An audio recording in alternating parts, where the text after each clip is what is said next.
How's it going, everybody? Welcome back to the channel. My name is Zach Hicks, your resident film nerd of HorseshoeHuddle.com, and of course, your favorite co-host over at the Locked On Colts podcast. We are back with yet another Film Room Friday, breaking down Matt Goncalves, the Colts right guard this season, and yet again, another very fun showing from this young player. There's a couple gaffes that we need to talk about for sure in this past game, but for the most part, this Indianapolis Colts offensive line is rolling, and Gonzo has been a huge part of that for the Colts.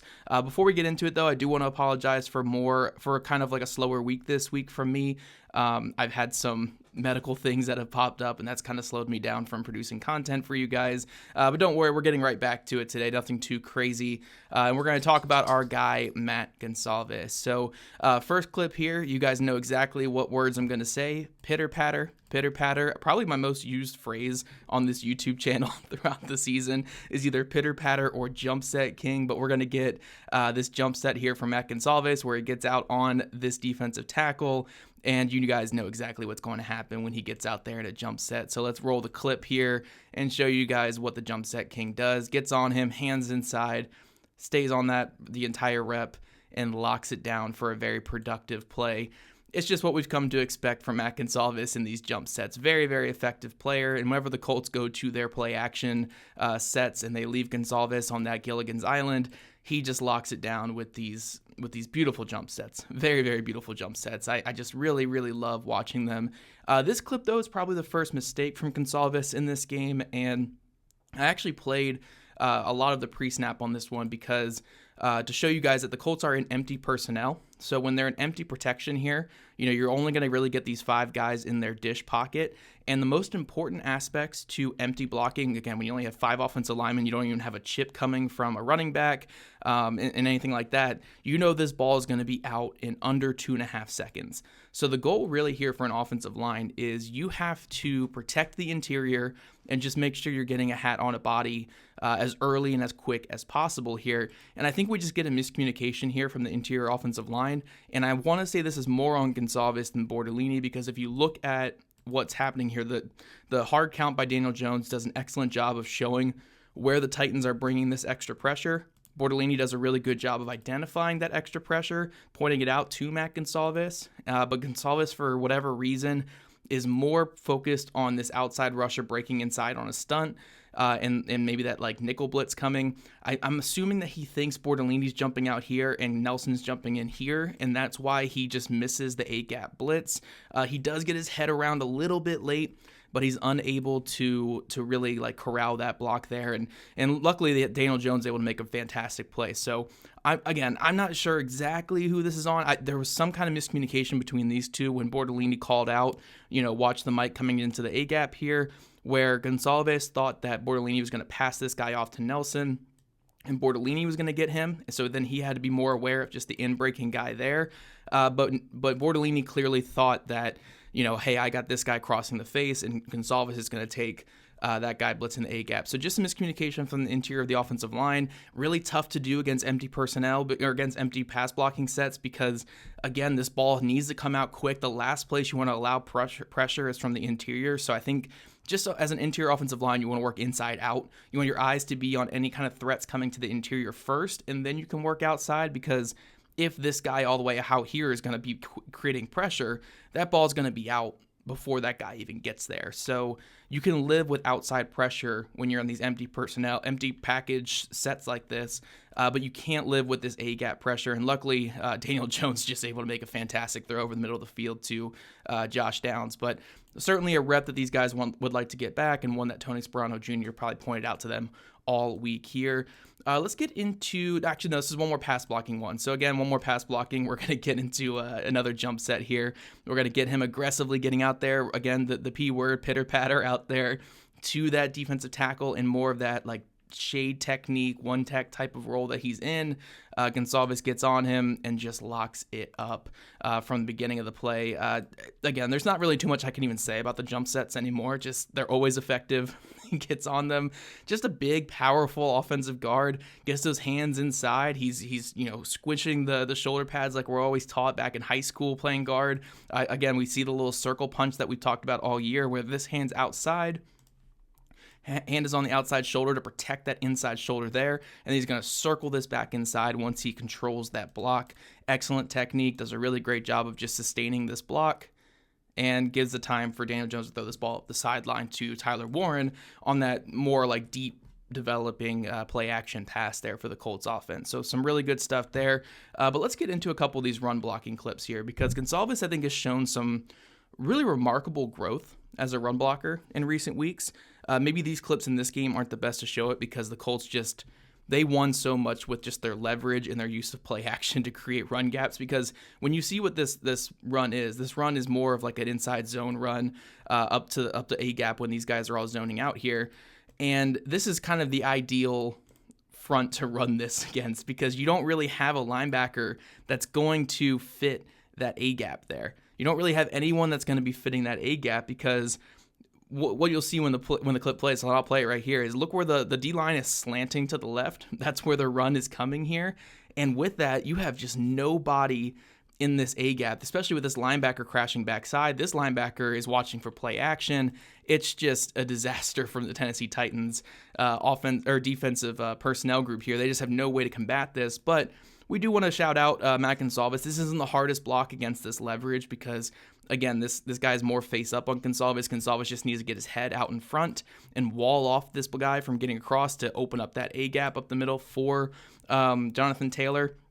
But nonetheless, this is still a really good block from Goncalves. Even if you have the preferred leverage, you still need to get your head across, get your body in front, open up that gap, and Taylor's able to get an explosive run on the play. So, again, you help your offensive line with play calling and with timely play calling against certain fronts, but you also need your offensive line to perform in these roles, and I think he did a really good job there of getting where he needed to be. We get to the next play here, and again, it's just another play I want to highlight, just that the Colts play calling just opens up so much here with what they want to do, where because you have this linebacker staying back here and watching the play action, he's moving that side, you open up this entire gap up the middle because this guy's not fitting against the run, and you're also moving this guy out here because he's supposed to be fitting this gap because he's expecting this guy to help out and fit the middle gap, but because the threat of play action is so big with this guy coming across, it pulls this linebacker out and creates that big run.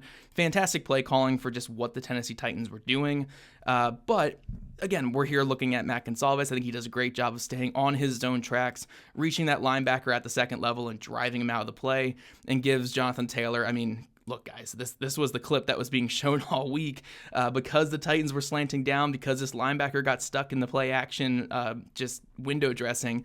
This was the clip that everybody was showing all week. But Bortolini and Goncalves, even with the right leverage that was given to them by the play call, perform admirably on this play to get the great blocks to give Jonathan Taylor that space he needs at the second level. So really good stuff from those two players, like they've been showing all season long on the interior.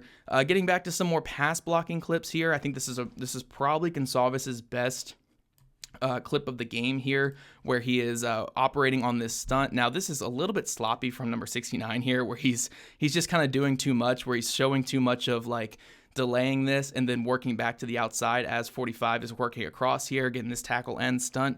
And it's just so slow developing that Goncalves is able to read it exceptionally well. But still, you have to be able to read just what's going on here as a guard. So he sees that this guy's kind of pulling out after that first punch, quickly gets his head back to the end, does a really good job, again, of shifting that head there, exploding off of this right foot, and getting into that window to take over that block from 45. And with that, he's able to just make an excellent block here on the interior. So really like what we see from Goncalves here. Hands inside, locks it up, and just nothing from the Titans on that stunt. We're able to get that productive gain, keep the ball moving forward, like we always say with the Colts, does a really great job there. This one shows kind of the importance of protecting that inside shoulder, especially on more of these angle and jump set. This isn't a jump set, this is more of an angle set here. But with this guy out here being more in like this 4-tech over top of the offensive tackle here, Goncalves is going to be quick setting, getting again into the angle set, but he is protecting that inside shoulder. So when you protect that inside shoulder, you are giving yourself a lot more room for error here. So what we see is at the point of attack, he actually gets his hand swiped quite effectively by this defensive tackle. But with that, because he protects that inside shoulder, he does a really good job of recovering, exploding off that left foot, getting back in front of that player, and locking down the block. So this is kind of, I always say when it comes to offensive line play that it's okay to win ugly and win dirty and not win perfect on every single play. So like right here, you're going to say like, okay, you might want to circle your hands a little bit, delay your hands a little bit so you can avoid that swipe. But the ability just, again, to fire off that left hand, adjust that foot, really, really great footwork here where, again, he's losing that at that point of attack with the hand swipe, but he doesn't panic. He just reopens that outside hip, explodes off the left foot, and gets in front of the guy to lock down the rest of the rep. I think that's a really great recovery from Matt Goncalves and does a great job of just getting in front of the guy. Excellent stuff for a rep that started off a little bit poor. Does a really good job to close out that rep and do some good things there. Last rep we're going to show is actually one of the more negative ones from Goncalves. I hate ending on a negative note, but that's just kind of how this game went. And this is kind of hell for an interior offensive lineman. This type of play is the play that gives you nightmares. It's where you're doing your duo or your inside run, and you get held up a little bit too much on this combo block, and then a linebacker fits extremely well into that gap, and you're kind of left with just getting your hand out there, trying to slow down this linebacker. It ends up getting a pulling motion, and you get that hold call against you. It's happened to every single offensive lineman in this league. It sucks. There are some coaching moments where you could say, like, from Goncalves, the second that you see that linebacker trigger is when you want to explode off that right foot and just get in front. So he's just a little bit slow getting off here, but at the end of the day, it's a really good fit by the linebacker. Linebacker does a good job of fitting and then turning that corner. And Goncalves, it's not the worst hold in the world. Like, you could have seen a world where they don't call this because I don't think he grabs him directly, but he does hook that inside shoulder a little bit, and that's what draws that hold on the play. So overall, I think it's a fine rep. It's just like you want to probably explode right there. Like, not right there. You want to explode like right here. You want to explode and get out there. He's just like a tick too late exploding out there, and it ends up being too much of a hook with that left arm, and it results in the hold. But overall, that just happens to all guards. I've seen it happen to Zach Martin. I've seen it happen to Quentin Nelson quite a few times in his career as well. So on the whole, I think this is just another good Matt Goncalves game. The jump sets are fantastic. The angle sets are still kind of hit or miss, but he's getting a lot better in the run blocking game. Even if, there was a hold on this play here, we saw him really work out a couple nice run blocking clips earlier in the game. So, he's playing some really good football right now for the Colts, as is everyone across the offensive line. And I'm having a blast just watching, again, Matt Goncalves every single week work alongside Tanner Bortolini on a lot of these stunts and twists. They're both just performing at such a high level for the Colts right now.